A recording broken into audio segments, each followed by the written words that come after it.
Hello everybody, I'm Gopher, and welcome to my first Speedpaint commentary. Well, this is a bit rare for me, considering I have the podcast, but I figured this would be a good way to, talk about things that aren't long enough for me to ramble about them for upwards of 2 hours like last time.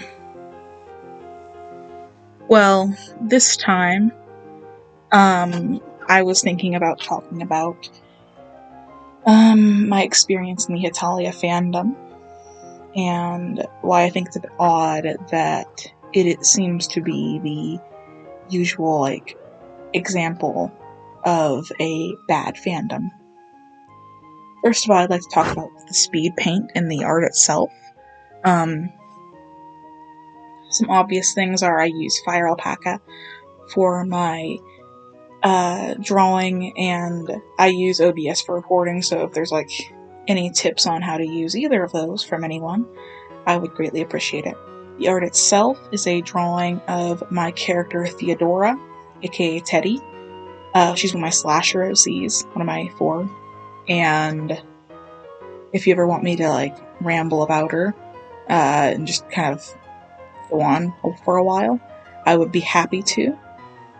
Just shoot me an ask on Tumblr or leave a comment. Either way, I'll absolutely love to talk about my slasher OCs, or any of my OCs, honestly. So, starting off, I joined the Hetalia fandom in 2013 or 2014, I'm not entirely sure at this point. But I was in middle school, I think. Yeah, I was in middle school.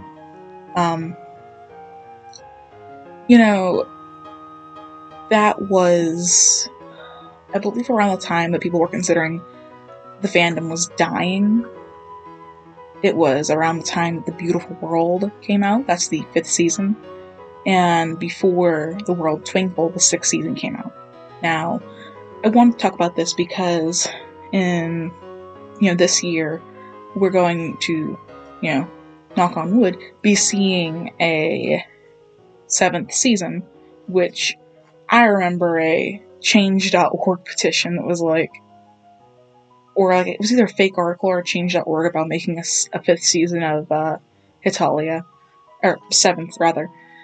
But yeah, I joined at a time when I was really having trouble with my mental health, and I was very sad. So the humor of it, and also the fact that it kind of played into one of my obsessions, being I have always loved world history. History in general, but I love the history of the world. And fun, weird facts. So it played into both those things, and my love for humor, and my, at that time, burgeoning love for anime. So it was an obvious comfort for me. I really enjoyed the weird and funny characters, and I've always loved stereotypes and personification. And I don't mean I love stereotypes as in I love stereotyping people. That's not what I mean at all. I mean I love looking at them and just trying to, see what things you have in common with the stereotype of your group. Now, I'm not saying that in we should be racist kind of way, obviously. And that's actually something I want to talk about, is talking about the kind of oofs and problematic aspects of Hetalia and the fandom at large. And I think these are very valid things to talk about. They're important, and you should really just, I don't think you should, be racist, but I also don't think you should, go harassing people just because they like, something problematic. I love Hetalia. Not as much as I used to. I used to be an obsessive fangirl. But I still do find it to be comforting, even though I had left the fandom for about 2 years. There's something that is very fascinating about the idea of a world with a bunch of characters that are, you know, based on stereotypes. And sometimes that's done, like, in a very cruel way, and it's meant to be mean-spirited, and I think that's how a lot of adult cartoons are, is they take stereotypes and they're very mean-spirited about it. But I think what kind of lets the air out of that with Hetalia is that everyone's made fun of. You're not safe, no matter what, from, being made fun of in Hetalia. Because I remember having an argument with my dad around the time, where he was like, it's just being racist, and I was like, well, the guy who made it's Japanese, and he makes fun of the Japanese, and he's like, my dad said, no he doesn't, because Japan plays the straight man. Which, I'd like to argue, no.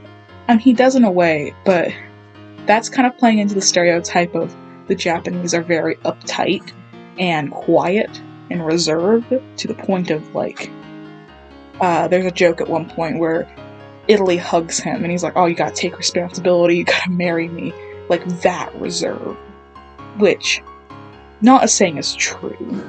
I'm just saying that I think that he is still, like, Hideka's Hemiora, or Himawira, or however you want to pronounce it. I don't know the actual pronunciation, I'm just gonna admit that right now. But he actually is making fun of his own country, and his own stereotypes of the country. And, the stereotype of America, yeah, that's pretty much our stereotype of Americans, too. And I'm talking about that from an American perspective. I'm not offended by America. I'm not even offended that he's fat, and I'm a fat ass, too.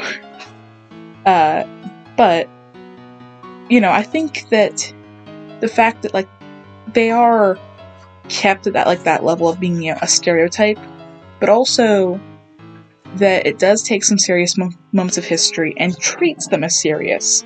I think that's an important thing, too. But I've seen some people say that it's Nazi propaganda. Well, the thing is, it doesn't really acknowledge Nazism much, and I think that's a wise choice for a comedy series. Now, I think you can talk about the Nazis in a way that is comedic. Now it's not going to be easy to digest comedy, and it's not going to be for everyone. But my favorite example is the Producers. That's a movie that I really love. It's stupid and funny, but part of the humor of it is that it's taking Nazi propaganda and taking the piss out of it, taking the piss with it. And I think that you can do that without being, bad and racist. But I do think it is important to, be a bit critical of this. And I will say that Hetalia has a lot of issues. For one, it is stupid and not very concrete about what the nations actually are, who they represent, the land, the people, the government, what they represent. And this reminds me of a conversation with my friends who, I'm not going to say who they are, but they know who they are, and they're probably going to watch this because they're, like, the only person subscribed to my YouTube channel. But, I don't want to name you just in case you're not cool with that. I know you probably would be, but, I'm not going to violate your privacy that way. But like I was saying, they had, mentioned that they never got into Hetalia because they thought that the logistics of it didn't make sense. And that's fair. At times, I kind of question it too. But the thing is that I think that the fact that it is so vague helps a lot. It's like there have been personifications of nations as long as there has been nations, more or less.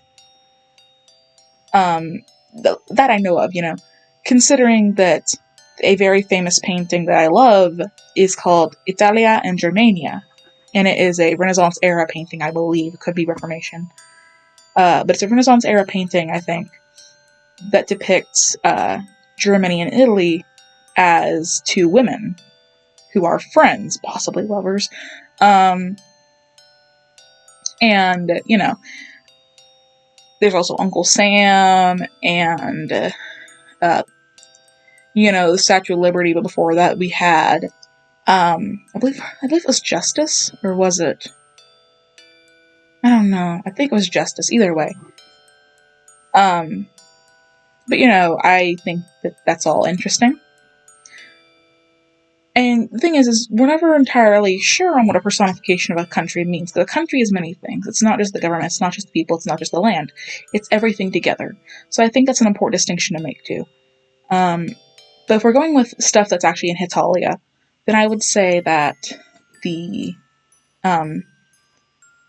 you know, the fact that the nations are, they mention having bosses a lot as their leaders, that means that they're not the government, really. Otherwise, you know, the leader wouldn't be in charge of them, I don't think. Maybe that doesn't make sense. But either way, my point is that I don't think they are the government. I think they're the mixture of the people and the land, because I think that's what is the really the heart of a, you know, a country, is the people and the land. But I think they more so represent the people. But the people is their heart and the land is their body, or something like that. Shoot, I was going to talk about something else too. I don't even know if I have enough time. I do. Never mind. Sorry. But I just want to say that one of the things that I think is important is, like, people used to call it a dead fandom, and like, oh, this is the Hetalia Renaissance, like it was the Twilight Renaissance.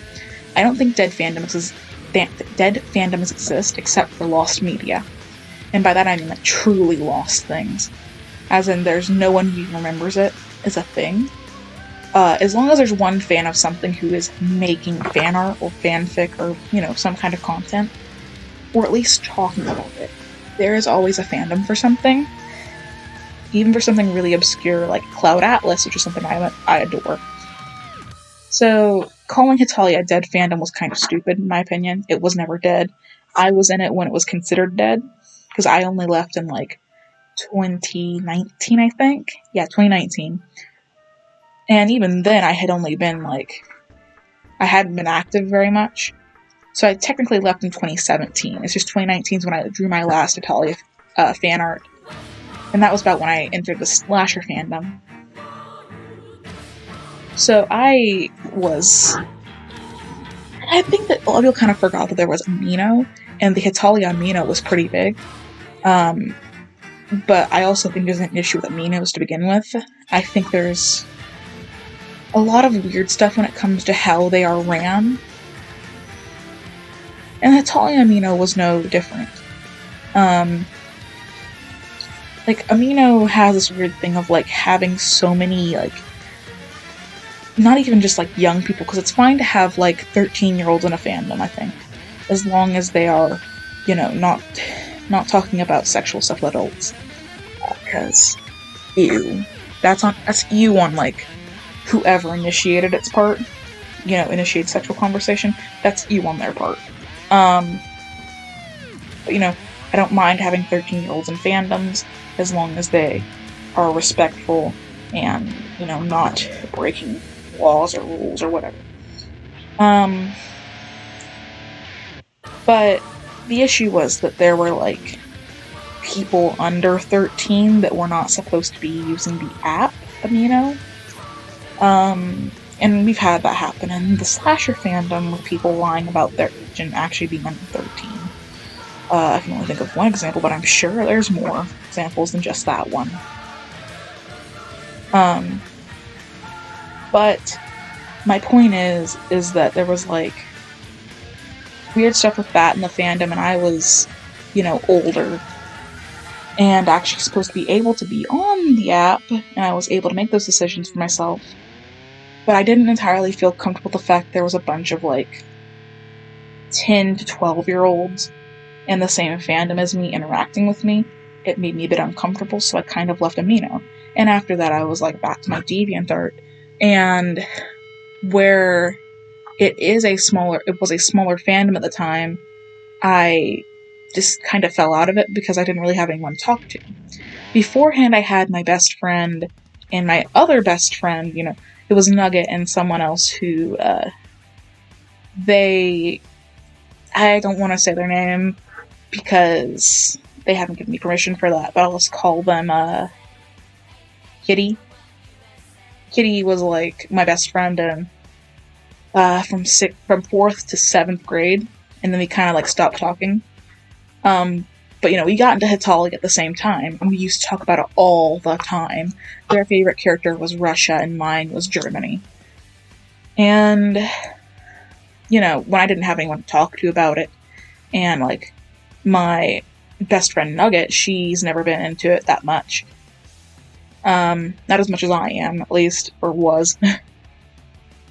sort of kind of falling back into Hetalia. All hail Dark Lord Hemapapa and all that shit. But, you know, I didn't leave because it was toxic. I never experienced toxicity in the fandom. I know it was at one point, at like its peak, but to say that a fandom is toxic and that's why you shouldn't be part of it and that's why you should harass people who are part of it is to forget the fact that all big fandoms have big amounts of toxic people in them. There's a reason I don't really like to interact with Star Wars fan content, because it's a very big fandom and therefore has a lot of people who want to harass others over stuff. I was never part of Hetalia whenever the big US, UK, and France, UK battles were going on. You know, I never was part of the ship wars. Now, I switched between sides. I used to be a big US, UK fan. That's how I actually got introduced to the thing.